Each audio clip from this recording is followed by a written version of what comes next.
yang tak melaksanakan kunut hari ini, mereka beranggapan bahawa Nabi itu cuma kunut nazilah. Kunut nazilah karena terbunuh beberapa orang daripada sahabat Nabi yang penghafal Quran. Nabi kunut 5 waktu salat.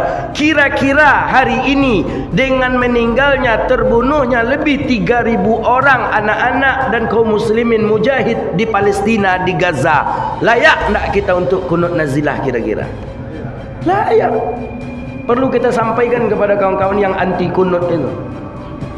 Kan mereka, alasan mereka, kami tidak kunut karena kunut Nabi itu cuma kunut nazilah. Lah, kunci di situ. Okey, kalau memang anda kunut dengan kunut nazilah, Nabi dulu kunut nazilah cuma terbunuh sekitar 10-11 orang saja, sahabat Nabi yang penghafal Quran. Nabi langsung kunut nazilah. Bagaimana kira-kira keadaan Palestina hari ini, Gaza hari ini? Lebih hari ini 30.000 anak-anak dan wanita yang sudah meninggal dunia. Layak nak untuk kunut nazilah? Lebih layak lagi. Jadi kira-kira apa alasan mereka yang tidak melaksanakan kunut subuh hari ini? Coba tanya ke mereka Wahabi itu, apa kalian tak kunut bilang?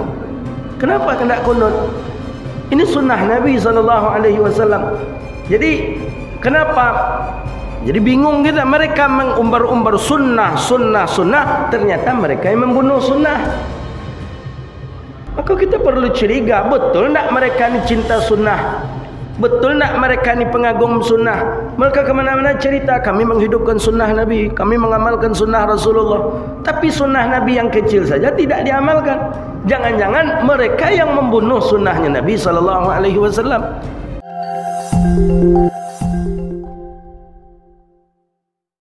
Bapak Ibu hadirin yang dirahmati Allah Subhanahu wa taala.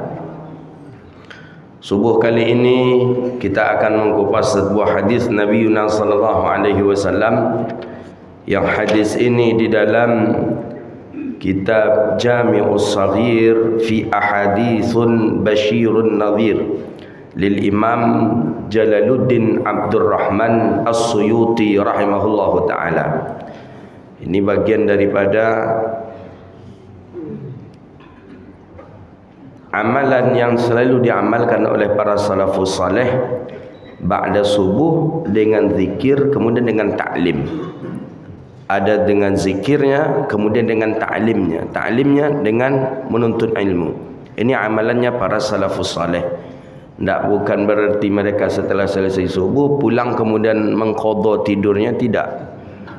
Atau mungkin habis subuh langsung mengerjakan aktivitas, juga tidak. Salafus saleh ba'da subuh dengan zikirnya, auratnya, kemudian dengan ta'limnya. Bahkan kalau kita baca biografi para ulama itu, seperti biografinya Imam Ahmad bin Hanbal, biografinya Imam Abi Hanifah bin Nu'man, baru keluar daripada masjid itu setelah terangkatnya matahari dan ketika sudah terasa panasnya di luar. Dah terasa anginnya di luar tu, baru beliau pulang ke rumah beliau. Jadi ketika belum terangkatnya matahari, beliau belum keluar daripada masjid. Begitulah amalan para salafus saleh dahulu kala. Jadi tidak bersegera cepat keluar daripada masjid menuju rumah, enggak ya, tapi berlama-lama. Karena keseluruhannya itu adalah pahala di sisi Allah Subhanahu wa taala.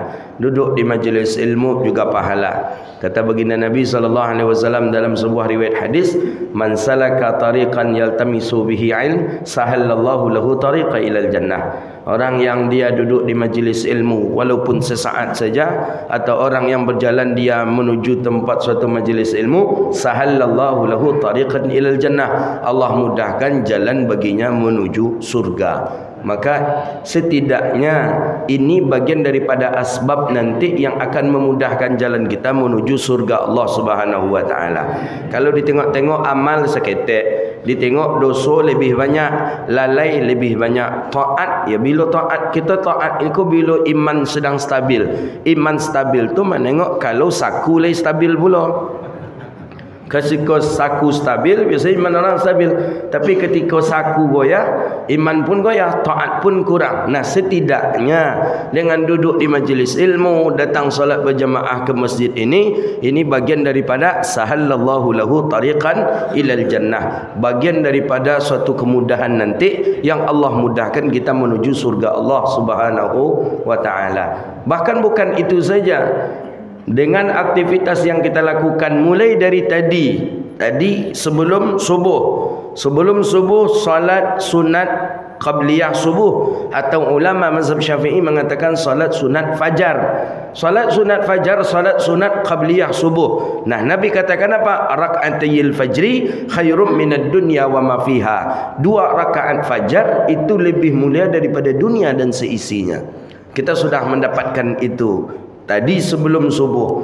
Setelah itu apa lagi? Disebutkan dalam sebuah riwayat hadis Nabi SAW. Man shalla rak'atayil fajr, orang yang salat sunat 2 rakaat fajar, wa qara'a kullani wal alamani fa bara'atan min allamani. Orang yang apabila mereka salat sunat fajar qabliyah subuh 2 rakaat dan membaca ia 2 kullani 2 kul, wal alamani 2 alam, 2 alam, surat maksudnya, surat 2 kul 2 alam, fa bara'atan min alamani, maka dia pun terbebaskan daripada siksa azab dunia dan akhirat. Nah, makna dia 2 kul tu. 2 kul itu kata baginda Nabi itu qul huwallahu ahad dengan qul ya ayyuhal kafirun. 2 alam, alam nasyrah dengan alam tarakai. Alam nasyrah, alam tarakai. Qul ya ayyuhal kafirun, qul huwallahu ahad. Itu sunnah yang dibaca ketika salat sunat qabliyah subuh. Begitu dalam riwayat hadis, dan itu yang kita dapatkan ijazahnya dari masyayikh. Jadi ketika salat sunat qabliyah subuh, nah tu 2 kul 2 alam. 2 kul. Kalau ditengok kalau dalam Quran tu tak ada surat 2 kul, tak ada. Tapi maksudnya 2 kul di situ qul ya ayyuhal kafirun dengan qul huwallahu ahad. 2 alam maksudnya di sana alam nasyrah dengan alam tarakai. Jadi kalau Syekh Abdullah Ahmad Hajin, beliau mempraktekkan, mengamalkan, mengajarkan kepada kita tu rakaat yang pertama alam nasyrah dengan qul ya ayyuhal kafirun. Rakaat yang kedua alam tarakai dengan qul huwallah. Nah, begitu amalan yang diamalkan ketika salat sunat qabliyah subuh atau salat sunat fajar. Nah, qul 2 alam. 2 alam 2 qul. Alam nasyrah kawannya dengan kuliah, alam tarakai kawannya dengan qul huwallah. Begitu yang kita terima ijazahnya dari masyayikh kita. Nah, maka disebutkan di sana apa? Al bara'atan min alamani. Maka Allah bebaskan dia daripada alam. Alam itu sebuah sakit. Sakit itu bahasa Arabnya alam. Azab, siksa di dunia atau di akhirat. Allah bebaskan itu ketika 2 kul dan 2 alam kita baca ketika salat sunat qabliyah subuh. Nah, maka qabliyah subuh tadi itu yang kita baca. Ya, bolehkah 2 surah dalam 1 rakaat? Jangankan 2 surah, mampu kita 50 surah dalam 1 rakaat, boleh. Baginda Nabi SAW dalam 1 rakaat salat 3 surah. Tahajud Nabi, surah Al-Baqarah, kemudian surah Ali Imran, kemudian barulah Nabi mengangkat kepada surah An-Nisa. Dalam 1 rakaat Pak tahajud Nabi. Berapa lama kira-kira tahajud Nabi? Al-Baqarah 2 juz setengah, tambah pula Ali Imran, tambah pula An-Nisa. Itu baru 1 rakaat. Wajar Pak kaki Nabi itu bengkak Pak ketika tahajud.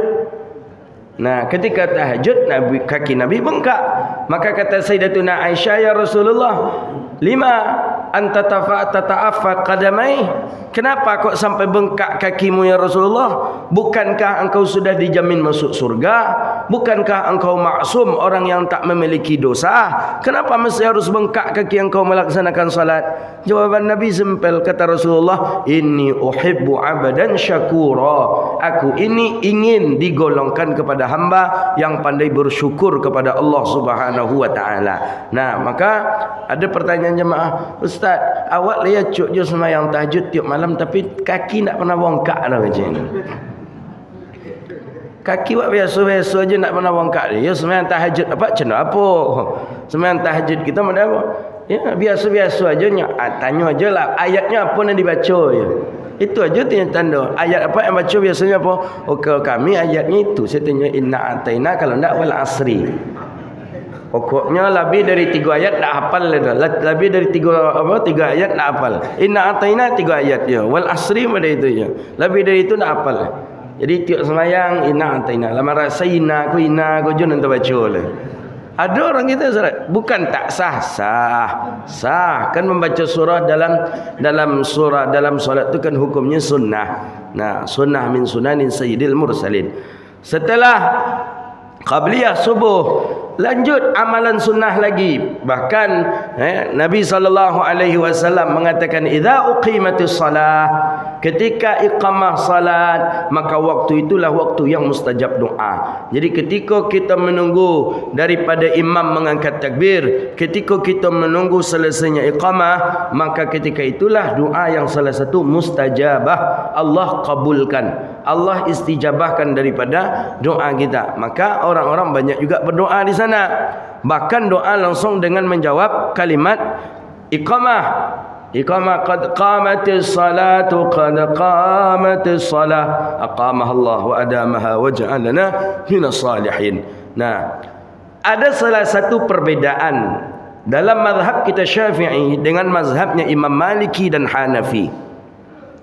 Di dalam kitab Al-Bahjatun Nufus, Mukhtasar Sahih Imam Al-Bukhari, karangan Imam Ibni Abi Jamrah, hadis Mukhtasar Sahih Bukhari, hadis sahih. Ketika berdiri, ketika iqamah, mana yang lebih afdal? Berdirinya ketika sebelum qamatkah, atau berdiri ketika pertengahan qamat, atau menunggu setelah selesai qamat? Nah, ini berbeda pendapat para ulama berdasarkan berbeda-beda riwayat hadis. Jadi berbeda hukum fikih itu karena berbeda dalil. Hadis Nabi itu banyak, Pak. Banyak, Bu, hadis Nabi. Hadis Nabi itu puluhan ribu bahkan sampai jutaan hadis Rasulullah. Yang ada di dalam dada Imam Ahmad bin Hanbal saja itu 1 juta hadis Nabi. Itu yang ada dalam dada Imam Ahmad bin Hanbal. Maka tidak ada orang yang paling banyak hafalan hadisnya di dunia ini mengalahkan hafalan hadisnya Imam Ahmad bin Hanbal. Berapa? 1 juta hadis.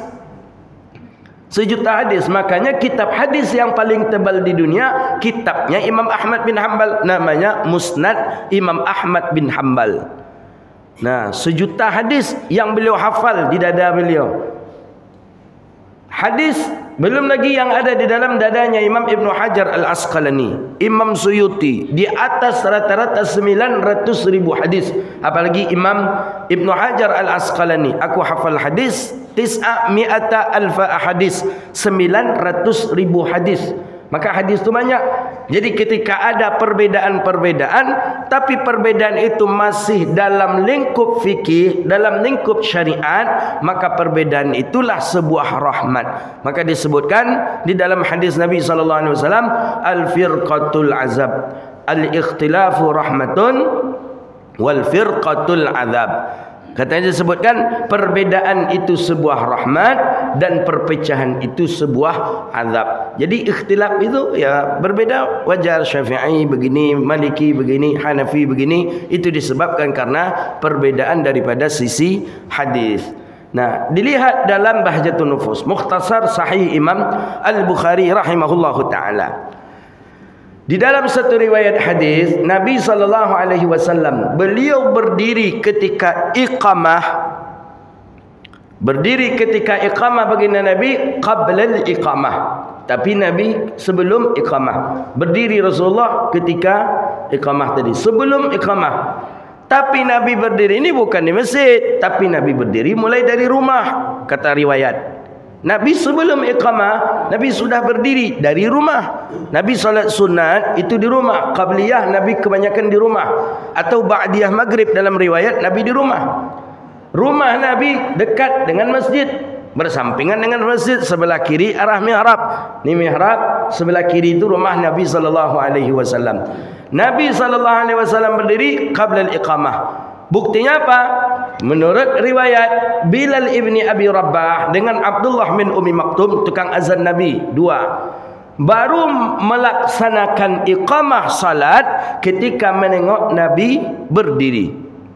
Nabi nampak sudah berdiri, baru mulai iqamah. Nah, ini dalil dalam mazhabnya Imam Hanafi. Di dalam mazhabnya Imam Maliki, bahawa disunahkan iqamah, disunahkan berdiri untuk melaksanakan iqamah, disunahkan berdiri untuk melaksanakan salat itu ba'dal iqamah, setelah selesai iqamah. Dan ini sebagian mazhab Syafi'i. Jadi selesai iqamah, qad qamatis salatu, qad qamatis salah, Allahu akbar, la ilaha illallah, baru berdiri. Ini mazhabnya Imam Maliki. Mazhab Imam Maliki dan sebahagian mazhab Syafi'i. Sebagian ulama mazhab Syafi'i mengambil pendapat itu. Kenapa? Dalam riwayat hadis lagi.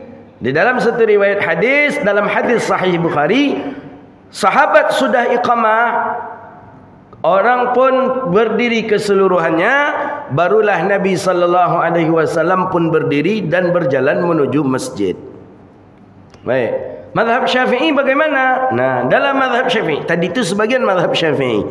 Mazhab Syafi'i, mazhabina Syafi'i, berdiri iqamah itu ketika mengucapkan qad qamatis salah, tu qad qamatis salah.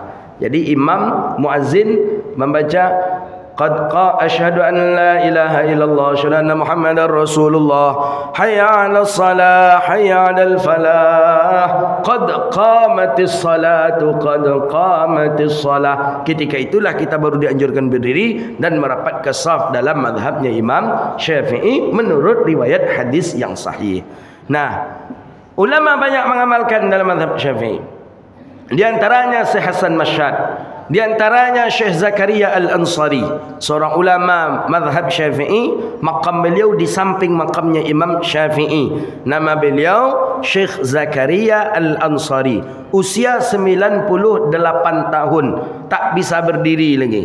Tak bisa berdiri, beliau tak bisa apa-apa, cuman duduk saja, ngajar duduk, habis itu dipapah, digendong, tak bisa berdiri, tak bisa berjalan lagi. Tapi keunikan beliau, ketika kalimat qad qamatis salatu, qad qamatis salah, beliau bisa berdiri sampai selesai salat. Habis salat tak bisa berdiri lagi. Itu salah satu karamah yang Allah berikan kepada Syekh Zakaria Al-Ansari rahimahullahu ta'ala. Nah, ini bagian sunnah. Kita ambil peluang yang sunnah yang mana? Masyi'tat, serah kita. Ketiga-tiganya jelas dalam riwayat hadis. Kita nak mengambil Syafi'iyah, nak mengambil Hanafiyah, nak mengambil Malikiyah, ketiga-tiganya ada dalam riwayat hadis Nabi sallallahu alaihi wasallam. Cuma kalau pakai pendapat mazhab Maliki tadi gitu, labi tampek diorang kasadonya di muka, awak tinggal juga di belakang ni. Ya, karena salatnya apa namanya tu, lah berdirilah selesai qamat baru berdiri. Ya, kadang ya memang itu dalam riwayat hadis. Memang dalam pandangan masyarakat kita kebiasaan ya ketika sebelum qamat itu sudah mulai mengatur shaf. Mana sunnah lagi yang kita amalkan subuh ni? Sunnah baginda Nabi lagi yang kita amalkan di subuh ni. Salat subuh dengan membaca ba'da subuh dengan istighfarnya. Ini bagian daripada sunnahnya Rasulullah sallallahu alaihi wasallam. Maka ini satu yang akan menjadi syafaat untuk kita orang yang menghidupkan sunnah Nabi sallallahu alaihi wasallam. Maka disebutkan dalam riwayat hadis apa kata Nabi sallallahu alaihi wasallam, "Man ahya'u sunnati 'inda mautiha wajabat lahu syafaati." Siapa yang menghidupkan sunnahku ketika sunnahku itu mati. Maksud mati di sini bukan berarti sunnah itu tak tidak diamalkan. Maksud mati di sini ini adalah sunnah itu dianggap bukan sunnah, itu mati namanya. Man ahya'u sunnati 'inda mautiha.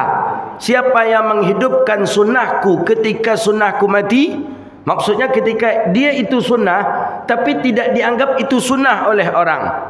Buktinya apa? Dengan membaca bismillah, kemudian dengan kunut subuh. Ada orang yang beranggapan itu bukanlah sunnah. Nah, kita hidupkan, kata baginda Nabi, wajabat lahul jannah. Dalam satu riwayat lagi, wajabat lahu syafaati. Maka orang itu diwajibkan dia masuk surga, atau dalam satu riwayat dia itu diwajibkan mendapatkan syafaatku. Maka menghidupkan sunnah Nabi ini besar pahalanya. Bahkan dalam satu riwayat disebutkan lagi, man ahya'u sunnati, siapa yang menghidupkan sunnahku di zaman fitnah. Apa kata baginda Nabi SAW? Faka'annahu jihadun ma'i. Maka orang itu sama melaksanakan jihad bersama aku. Zaman ini zaman fitnah sudah masuk, Pak, zaman fitnah. Kita ni berada di zaman fitnah. Apa bukti kita berada di zaman fitnah? Orang elok bisa buruk, orang buruk bisa elok. Itu tanda zaman fitnah tu, Pak. Zaman fitnah. Orang elok, taatnya salat, taatnya beribadat, taatnya zikir, puasa Senin Khamis, bisa menjadi buruk dengan fitnah. Orang buruk, orang yang jelas-jelas perangainya maksiat, bisa menjadi orang mulia. Apalagi gara-gara adanya dunia handphone ini, dunia media media elektronik ini, pencitraan. Apalagi saat-saat hari ini, ya, ketika pilpres, ketika pilcaleg, itu luar biasa. Nak pernah nampak dakwah apa tadi itu ke masjid dan ke masjidnya. Nak pernah nampak dakwah apa tu ikut gotong royong, ketika itu ikutnya gotong royong. Bahkan bukan sekadar ikut, masuknya kagot tu bagai taluk dia tu. Tu saking apa tu ingin mengatakan bahawa dirinya baik. Tu zaman-zaman fitnah. Bukti zaman fitnah lagi apa? Ketika kita melakukan ibadah, kita juga melakukan maksiat. Awak tujuan pergi datang ke Masjid Firdaus, solat subuh berjamaah. Tapi di jalan awak menengok maksiat juga. Orang baru keluar dari hotel, orang baru keluar, kalau apa-apa yang dokek mungkin tak, kalau jauh dari Panam tadi lah, berhenti di lampu merah, memandang ke kiri, lepas memandang ke kanan, lepas sebut pula orang antara memakai baju indaknya tu. Sabit memakai baju, dia ada kain malakek ke badannya. Sabit nak memakai baju, dia tep lutut, dia tep paha, dia tep lutut, ada paha, dia tep paha tu pula lah apanya, roknya. Dan bajunya tadi macam mana? Ajan dipandang ustaz, indak memandang, do tak pandang. Apa caranya? Tak pandang. Ya, berhenti tak? Awak baru berhenti dalam merah. Ayo berhenti pula tentu kita memandang. Betul tak bakal orang janjan orang nak mengganggu kita apa? Apa? Nampak tak awak? Nya bergonceng berdua, nyebut dari seorang laki-laki berdua di belakang, pakaiannya sama. Nah, tujuan pergi sembahyang ke masjid, tujuan duduk di majlis ilmu di masjid, tapi tiba di jalan melaksanakan maksiat. Itu tanda zaman-zaman fitnah. Itu tanda zaman fitnah, Pak. Walaupun tujuan kita pahala ibadah, tapi di jalan kita menengok dosa, di jalan melakukan dosa. Itu tanda zaman fitnah. Orang yang menghidupkan sunnah Nabi di zaman fitnah, kata baginda Nabi, faka'annahu jihadun ma'i. Maka orang tu sama mendapatkan perolehan pahala berjihad dengan aku, kata Nabi SAW. Itu suatu kemuliaan, Pak. Suatu kemuliaan yang Allah berikan kepada kita umat akhir zaman, umat yang hidup di zaman fitnah, menghidupkan sunnah Nabi SAW, dapat perolehan ganjaran dengan berjihad bersama Nabi SAW.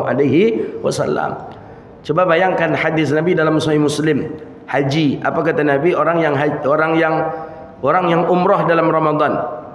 Kata Nabi SAW, siapa yang melaksanakan umrah di dalam bulan Ramadan, apa kata Nabi SAW? Fa ka'annahu hajjun ma'i. Nabi katakan itu, maka mereka sama mendapatkan perolehan pahala melaksanakan haji bersama aku, kata Rasulullah. Maka umrah dalam Ramadan, Masya Allah, luar biasa. Ramai orang-orang Arab umrah itu Ramadan. Kebanyakan mereka umrahnya melaksanakan liburnya dalam Ramadan, umrahnya dalam Ramadan. Belum lagi dengan hadis Nabi. Kata Nabi, orang yang umrah dalam Ramadan, maka dia sama melaksanakan haji bersama aku, kata Rasulullah. Hadis dalam Sahih Muslim. Siapa yang tidak ingin haji bersama Rasulullah? Ketika itu cuma 24.000 saja yang ikut haji dengan Rasulullah. Tambah berarti kita satu yang ketika kita umrah dalam Ramadan, maka kita haji bersama Nabi sallallahu alaihi wasallam. Maka umrah dalam Ramadan itu mahal, hotel mahal, ya. Tiket mahal, umrah dalam Ramadan. Karena pahalanya pun mahal. Ya, kalau ingin sesuatu hal yang mahal, tentu pengorbanannya harus mahal pula. Pengorbanannya harus besar pula. Maka mendapatkan hasil yang mahal. Jadi kalau kecil Ustaz Somad, kalau nanindak yang mahal itu, ya hadiahnya kipas anginnya kan ya. Tapi kalau ingin yang mahal, ingin yang berkualitas, ya harus berjuang pula kita. Mana amalan lagi yang diamalkan? Sunnah Nabi SAW yang kita hidupkan dengan kunut subuh. Amalan sunnah Nabi SAW, kunut subuh. Ini bagian dari sunnah yang ketika kita mengamalkannya, kita termasuk orang yang menghidupkan satu sunnah Nabi SAW. Sayyidina Anas bin Malik meriwayatkan dalam sebuah hadis Nabi SAW. Imam Ibn Hajar mengatakan hadisnya sahih. Imam Nawawi mengatakan hadisnya sahih. Nabi SAW kata Anas bin Malik, yaqnutu fi salatil fajri hatta faragat anid dunya. Nabi melaksanakan kunut subuh sampai Nabi meninggal dunia. Jadi menurut Anas bin Malik yang 10 tahun dengan Rasulullah sallallahu alaihi wasallam, Anas bin Malik tak pernah menengok Nabi meninggalkan kunut subuh. Setiap subuh Nabi berkunut. 10 tahun lamanya Anas bin Malik dengan Rasulullah. Anas bin Malik ni tidak pernah salat kecuali di belakang Nabi sallallahu alaihi wasallam. Jadi Anas bin Malik ni ketika salat pasti dengan Nabi. Karena beliaulah orang yang boleh keluar masuk rumah Nabi sallallahu alaihi wasallam. Anas bin Malik satu, Abdullah bin Zubair bin Awam satu. Tu bebas bolak-balik masuk ke rumah Nabi SAW. Keluar masuk rumah Nabi. Anas bin Malik menyaksikan. Anas bin Malik pun yang melihat Nabi SAW yaqnutu fi salatil fajri hatta faragat anid dunya. Nabi melaksanakan solat subuh, Nabi berkunut sampai Nabi meninggal dunia. Solat subuh Nabi terakhir, Nabi berkunut. Jadi Nabi bukan kunut nazilah saja ketika subuh, Pak. Kalaupun kunut nazilah yang sebagaimana yang dipakai dalam mazhabnya Imam Hanafi, Imam Abi Hanifah bin Nu'man, Nabi katanya cuma kunut nazilah saja dalam 1 bulan karena terbunuh 10 dan 11 orang para hufaz, orang-orang yang hafal Quran sahabat Nabi, maka Nabi kunut nazilah. Kunut nazilah itu adalah kunut yang 5 waktu salat melaksanakannya. Subuh berkunut, zuhur berkunut, asar berkunut, maghrib berkunut. Itu namanya kunut nazilah. Kalau tak salah Firdaus School termasuk yang paling lama kunut nazilahnya petang ketika Covid, tak salah. Alhamdulillah kita sudah mengamalkan sunnah Nabi SAW. Yang tak melaksanakan kunut hari ini, mereka beranggapan bahawa Nabi itu cuma kunut nazilah. Kunut nazilah karena terbunuh beberapa orang daripada sahabat Nabi yang penghafal Quran. Nabi kunut 5 waktu salat. Kira-kira hari ini dengan meninggalnya, terbunuhnya lebih 3.000 orang anak-anak dan kaum muslimin mujahid di Palestina, di Gaza, layak tak kita untuk kunut nazilah kira-kira? Layak. Perlu kita sampaikan kepada kawan-kawan yang anti kunut itu. Kan mereka, alasan mereka, kami tidak kunut karena kunut Nabi itu cuma kunut nazilah. Lah, kunci di situ. Okey, kalau memang anda kunut dengan kunut nazilah, Nabi dulu kunut nazilah cuma terbunuh sekitar 10-11 orang saja, sahabat Nabi yang penghafal Quran. Nabi langsung kunut nazilah. Bagaimana kira-kira keadaan Palestina hari ini, Gaza hari ini? Lebih hari ini 30.000 anak-anak dan wanita yang sudah meninggal dunia. Layak tak untuk kunut nazilah? Lebih layak lagi. Jadi kira-kira apa alasan mereka yang tidak melaksanakan kunut subuh hari ini? Cuba tanya. Tak ada. Alasan tu dia alasan setan aja tu ya. Tak ada alasannya. Apa alasannya kira-kira? Hadis Nabi tentang kunut subuh tiap subuh. Ni hadis riwayat Anas bin Malik. Okey, dia tidak mau beramal dengan hadis Anas bin Malik. Kata dia, kami tidak pakai hadis Anas bin Malik, kata dia umpamanya. Okey, kita terima. Kalian pakai hadis tentang apa? Kami pakai hadis tentang kunut nazilah. Okey, kunut nazilah. Cuba pelajari. Coba baca. Nabi kunut nazilah, terbunuhnya 10-11 orang saja. Nabi melaksanakan kunut nazilah, tapi ini yang terbunuh puluhan ribu. Kenapa anda belum juga kunut? Tanya ke kawan-kawan kita yang anti kunut itu. Coba tanya ke mereka Wahabi itu, apa kalian tak kunut bilang? Kenapa kalian tak kunut? Ini sunnah Nabi SAW. Jadi kenapa? Jadi bingung kita, mereka mengumbar-umbar sunnah, ternyata mereka yang membunuh sunnah. Maka kita perlu curiga, betul tak mereka ni cinta sunnah? Betul tak mereka ni pengagum sunnah? Mereka kemana-mana cerita, kami menghidupkan sunnah Nabi, kami mengamalkan sunnah Rasulullah. Tapi sunnah Nabi yang kecil saja tidak diamalkan.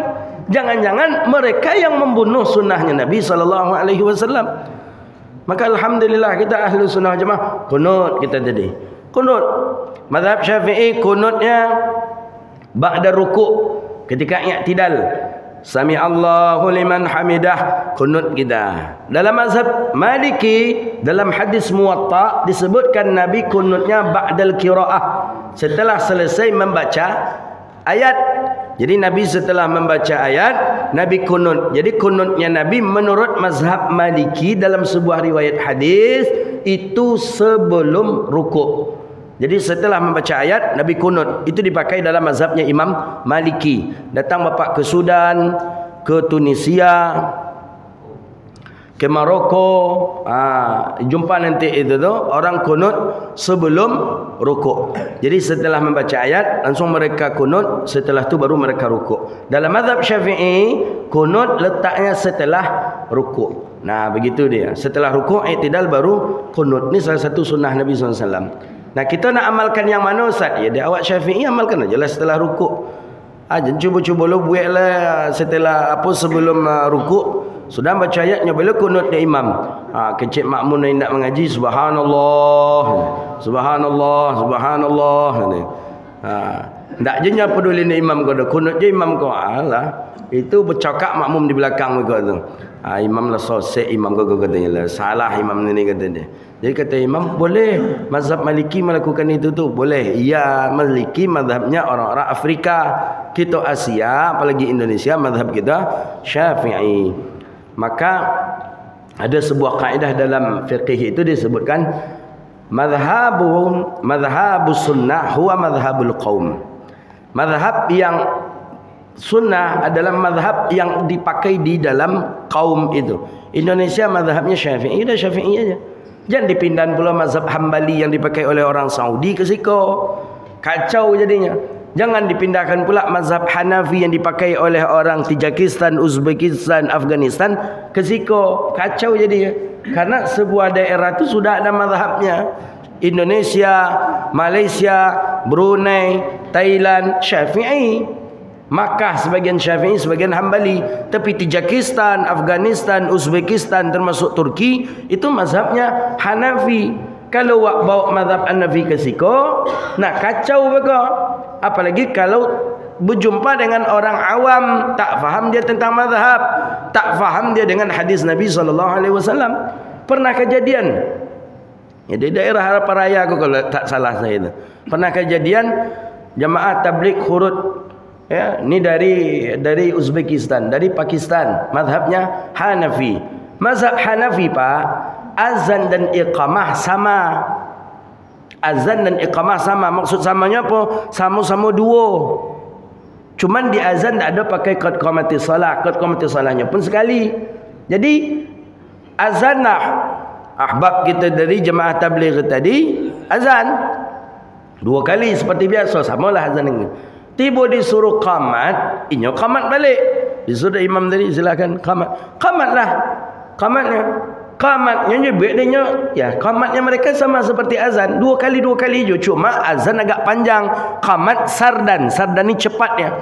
Allahu akbar, Allahu akbar. Allahu akbar, Allahu akbar.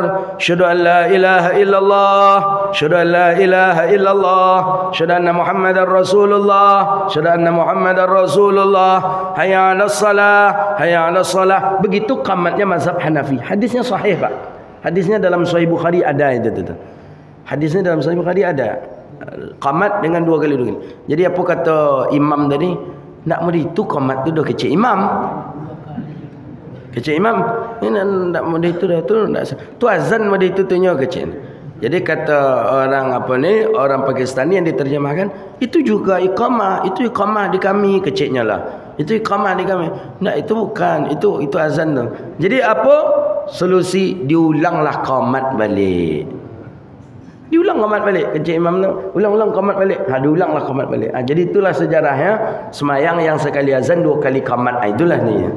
Tapi kalau oleh orang faham, ada jumpa hadis Nabi dalam Sahih Bukhari, Nabi dia diam. Oh, itu mazhab Hanafi. Setelah selesai salat, kau ingatkan je mereka. Itu di mazhab angku, di mazhab kami, azan dan iqamah berbeza. Iqamah sekali, azan 2 kali. Nah, riwayat hadis tu banyak sekali, banyak. Maka tak bisa kita mengklaim masjid kami ini masjid yang sunnah mengamalkan hadis Nabi. Oh, kajian kami ini kajian sunnah mengkaji hadis Nabi. Jadi kajian orang kajian apa? Masjid orang masjid apa? Nah, maka oleh kerana itu menimbulkan fitnah jadinya. Maka oleh kerana itu Bapak Ibu yang dirahmati Allah, nah, kita laksanakan tadi qunut subuh dengan sunnahnya. Setelah itu kita tadi diajak oleh imam untuk istighfar. Setelah selesai salat, man istaghfara. Dalam riwayat hadis, man istaghfara, kata Nabi SAW, siapa yang melakukan istighfar setelah selesai salat, salasatan marat, 3 kali. Istighfar 3 kali setelah selesai salat. Astaghfirullahalazim, astaghfirullahalazim alladzi la ilaha illa huwal hayyul qayyum wa atubu ilaih. Itu yang kita baca, Allah ampuni dosa kita dari waktu itu ke waktu berikutnya. Hadis jelas. Sudah subuh baca istighfar 3 kali, Allah ampuni dari subuh ke zuhur. Habis zuhur kita baca istighfar 3 kali, Allah ampuni pula dari zuhur ke asar. Maka itulah dalam riwayat hadis Imam Fasni dalam Majalis Susaniyah Syarah Arba'in Nawawiyah, orang yang apabila dia melaksanakan salat 5 waktu, istighfar dia 3 kali setelah selesai salat, sama inyo melaksanakan mandi 5 kali dalam sehari. Kira-kira kalau orang mandi 5 kali dalam sehari, ada je daki kira-kira lah tu. Aku ada je daki lah tu, ia parah lah tu. 5 kali mandi sehari. Pakai sabun. Keramas 5 kali mandi sehari. Kira-kira ada daki lah? Tak ada. Maka perumpamaan orang yang melaksanakan salat, istighfar 3 kali setelah selesai salat, seumpama sebuah jasad yang mandi 5 kali dalam sehari. Nah, berapa hendaknya peluang rahmat Allah untuk kita. Ya, walaupun banyak dosa, mandi 5 kali sehari, banyak daki, mandi 5 kali, hilang daki itu, habis daki itu. Maka la tayas min rahmatillah, jangan berputus asa dengan rahmatnya Allah Subhanahu wa taala. Diajak lawat di imam tadi membaca ayat kursi. Allahu la ilaha illa huwal hayyul qayyum la ta'khudhuhu sinatun wa la nawm lahu ma fis samawati wa ma fil ardi man dhal ladzi yashfa'u 'indahu illa bi idhnihi. Amalan yang kita amalkan tadi itu semuanya sunnahnya Rasulullah sallallahu alaihi wasallam. Seluruhnya ada dalil. Nabi SAW riwayat Sayyidina Abdullah bin Abbas dalam hadis Sahih Bukhari bahwa zikir jahar itu sudah ada di zaman Nabi sallallahu alaihi wasallam. Habis selesai salat memang zikir dalam keadaan jahar, bukan senyap-senyap, antok-antok, anyang-anyang aja. Itu bukan sunnah Nabi itu. Cek hadis dalam Sahih Bukhari. Ada hadisnya dalam Sahih Bukhari. Zikir jahar setelah selesai salat itu dilakukan di zaman Nabi. Hadis riwayat Sayyidina Abdullah bin Abbas. Hadis dalam Sahih Bukhari. Bukan diam-diam saja. Kau dalam masjid kini, Assalamualaikum warahmatullah, Assalamualaikum warahmatullah, diam entok-entok aja. Kau pulang keluar mau dia cek konyang aja, menyelusui aja sorang-sorang. Aku tinggal aja imam lah. Kadang dulu lah imam pergi ke kamarnya lah. Alah makmum lah untuk ni yang ni. Buka hadis dalam Sahih Bukhari. Ini salah satu amalan sunnah yang ditinggalkan orang hari ini. Zikir jahar ba'da salah. Zikir jahar setelah selesai salat sunnah. Ini sunnah Nabi yang ditinggalkan orang termasuk hari ini. Oh, Makkah, Madinah kenapa tidak ada zikir jahar setiap salat ustaz? Orang tawaf. Tawaf orang tawaf wajib. Tawaf wajib ada tawaf sunat. Tawaf wajib ketika dia berihram, mengganggu mereka. Lebih baiklah tidak pakai zikir jahar. Madinah kenapa? Orang ziarah ke makam Nabi SAW. Lagian tidak ada satupun riwayat hadis yang menjadikan dalil mencontohlah kepada orang Makkah ke orang Madinah. Tidak ada. Nabi cuma menyuruh apa? Contoh diri Rasulullah. Sallu kama ra'aitumuni usalli. Salatlah kamu sebagaimana aku salat, kata Nabi. Nabi nak menyuruh kita mencontoh orang Arab. Kenapa? Bonde, kalau Nabi menyuruh kita mencontoh orang Arab, perangainya hampir jauh, tidak jauh sama, tidak jauh beda dengan kita. Hampir sama jawab. Ada dinya menciloknya, ada dinya nan kurang ajarnya, ada dinya samalah sifat manusia sama. Nabi cuma Nabi mengatakan keutamaan kabilah Arab, ya ada. Keutamaan bahasa Arab, ya ada. Tapi Nabi tidak mengatakan mencontohlah kepada bangsa Arab. Tidak ada Nabi mengatakan dalam riwayat hadis Nabi SAW. Hadis kursi, membaca ayat kursi.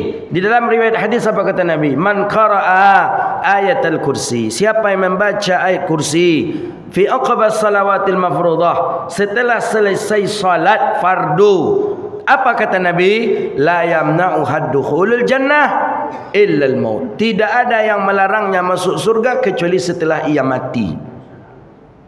Dijamin buat masuk surga. Maka imam tadi tu sayang ke jemaah.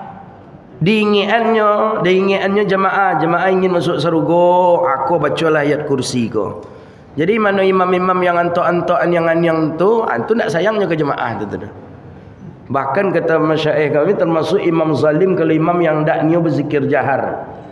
Karena dengan kita ko pak jujur boleh jujur aja pak. Awak ketika ketek dulu pak, alun tentu awak mengaji lah. Alun pandai baca Quran lah pak. Tapi Allahumma antas salam tu kita lah hafal dulu pak. Kenapa? Karena memang imam di masjid membaca itu. Allahumma antas salam minkas salam wa ilaika ya'udu salam fahayyina rabbana bis. Membaca Quran alun pandai waktu tu lah. Belum pandai baca Quran waktu itu. Tapi karena pendengaran lebih sering kita dengar, sehingga zikir-zikir tadi pun mantap dia. Sebuah malakah di dalam jiwa kita. Maka jadi ayat kursi dibaca. Taat sudah dijamin kita oleh Allah. Kata Nabi, la yamna'dukhulul jannah. Tidak ada yang melarangnya untuk masuk surga kecuali setelah ia meninggal dunia. Maka kalau ingin masuk surga, ingin apa ibu masuk surga? Iyo, tapi kini alun misalnya. Jadi apa cara? Mati lalu masuk surga begitu. Cuma matinya jangan lupa lo membaca ayat kursi. Ketika awak hidup di dunia, siap salat, jangan tinggalkan ayat kursi. Sesibuk apapun kita, umpama kita naik travel ke Padang atau ke mana, numpang salat kita di sebuah masjid atau di rumah makan, lah di klakson dek sopir travel kok terlambat gitu. Namun selesai salat sambil berjalan jangan tinggalkan istighfar satu, ayat kursi satu. Walaupunlah duduk di atas baca je ayat kursi itu. Rugi kita. Nabi sudah beri jaminan masuk surga ketika kita lah meninggal dunia. Enggak, hadis jelas. Engkau pilihannya kepada kita, nio surga nio neraka. Kalau surga kau kecek Nabi, amalkan ni kau. Nabi yang menjamin. Nabi sadiqul wa'dul amin. Nabi tak pernah ungkir janji. Nabi selalu tepati janji. Tak pernah Nabi janjikan orang baca kursi masuk surga, jumpa kita nanti. Nah begitu. Setelah itu terakhir imam pun mengajak kita untuk bertahlil. Itu namanya zikir tahlil. Maka orang Jawa bilang tahlilan. Tak boleh tahlilan karena memang membaca la ilaha illallah. La ilaha illallah itu adalah zikir tahlil. Orang kita Sumatera bilang yasinan. Kenapa yasinan? Karena membaca yasin. Jadi tahlil la ilaha illallah, yasinan membaca yasin. Nah, tahlil Dia bawakan kita oleh imam tadi. Afdal zikri fa'lam annahu la ilaha illallah. La ilaha illallah. Hadisnya sahih. Hadisnya dinukilkan juga oleh Imam Nawawi dalam kitab Tanqihul Qaulul Hadis fi Syarh Lubabul Hadis. Di awal kata Nabi kita sallallahu alaihi wasallam apa? Hadis riwayat Abi Hurairah. Man qala, siapa yang membaca la ilaha illallah, siapa yang membaca la ilaha illallah ikhlas di dalam hatinya sekali saja membaca la ilaha illallah, apa katanya? Faghafara lahu arba'ina kabair. Allah ampuni untuk orang tadi 40 dosa besar. Itu sekali Pak membaca Pak. Kalau ikhlas sekali saja membaca la ilaha illallah, kalau ikhlas 40 dosa besar Allah ampuni. 40 dosa besar. Dosa besar apa saja? Zina, riba, minum khamar, apalagi melawan kepada ibu bapa. Allah ampuni dengan sekali ikhlas membaca la ilaha illallah. Cuma kadang kita kan tak tahu kita di nomor yang keberapanya ikhlas. Entahkah di hitungan yang ke-10, apakah di hitungan yang ke-20, apakah di hitungan yang ke-25, apakah di hitungan yang ke-50 baru ikhlas. Maka itulah kita sebanyak-banyaknya membaca la ilaha illallah. Di zaman sahabat Nabi dalam kitab Hayatus Sahabat, ketika sahabat Nabi setelah selesai salat itu membaca la ilaha illallah itu seperti pohon yang ditiup oleh angin. Pohon kayu ditiup oleh angin, bergerak ni. Nah, makanya itu salah satu zikir, dianjurkan menggerakkan badan, menggerakkan kepala. Itu ada hadisnya. La ilaha illallah, la ilaha illallah. Itu ada hadis dalam riwayat di dalam Hayatus Sahabah. Nah, itu dicemoohkan oleh orang awam. Masa bergoyang-goyang sambil berzikir? Bukan bergoyang-goyang. Kalau bergoyang lain pula, di hati ke tangannya. Kok ya lain tu. Ikut enggak? Ikut sambil duduk. La ilaha illallah, la ilaha illallah, la ilaha. Hadisnya tengok dalam Hayatus Sahabah. Jelas hadisnya. Sahabat Nabi memang seperti itu. Seperti angin yang ditiup. Ditiup oleh apa? Seperti pohon yang ditiup oleh angin. Begitu dia. Jadi sahabat Nabi itu memang bergerak badannya ketika berzikir. La ilaha illallah, la ilaha illallah, la ilaha illallah. Jadi goyang kecek kawan-kawan Wahaboy. Masa orang sufi ketika zikir goyang. Kalau goyang tu kan modeko di atas kau tangan. Ya, ada modeko kan. Jadi mereka ni sebenarnya mencemoohkan kita karena ketidaktahuannya dengan riwayat hadis. Kalau mereka faham dengan riwayat hadis, pasti mereka pun akan mengamalkan. Maka ada yang mengambil dari kiri ke kanan. Itu diantaranya mazhab, diantaranya tariqah Naqsyabandi. Dari kiri ke kanan. La ilaha illallah, la ilaha illallah. Nah, la ilaha illallah, la ilaha illallah. Ada yang dari bawah, dari pusat ke ubun-ubun, kemudian ke kiri balik lagi ke kanan. La ilaha illallah, la ilaha illallah. Ada seluruhnya dalilnya. Bahkan ada yang dari pusat ke ubun-ubun, kemudian dari kanan dilemparkan ke jantung sebelah kiri. La ilaha illallah, la ilaha illallah, la ilaha illallah. Ya, so selagi kalimatnya jelas yang dibaca, selagi kalimatnya jelas dibaca dan dalam keadaan khusyuk, la ilaha illallah. Tapi kalau la ilaha illallah, la ilaha illallah, la ilaha illallah, itulah lain yang dibaca orangnya. Kau tiba di ujung la ilaha illallah, la ilaha illallah, la ilaha illallah, nyalah. Di Riau kau sampai banyak Aduh di beberapa daerah, beberapa kabupaten, ambo diundang ceramah subuh. Datang subuh, ya tadi zikir. Awalnya santai, enak, kita pun menikmati. La ilaha illallah, la ilaha illallah, la ilaha illallah. Habis dia T20 tu tinggi, koncang lah. Mulai naik speednya, entah gigi 2, entah gigi berapa nak tadi. La ilaha illallah, la ilaha illallah. Mungkin di kampung apa-apa ada je tanya, cuman pura-pura ndak tentu pula dia lah nak apa.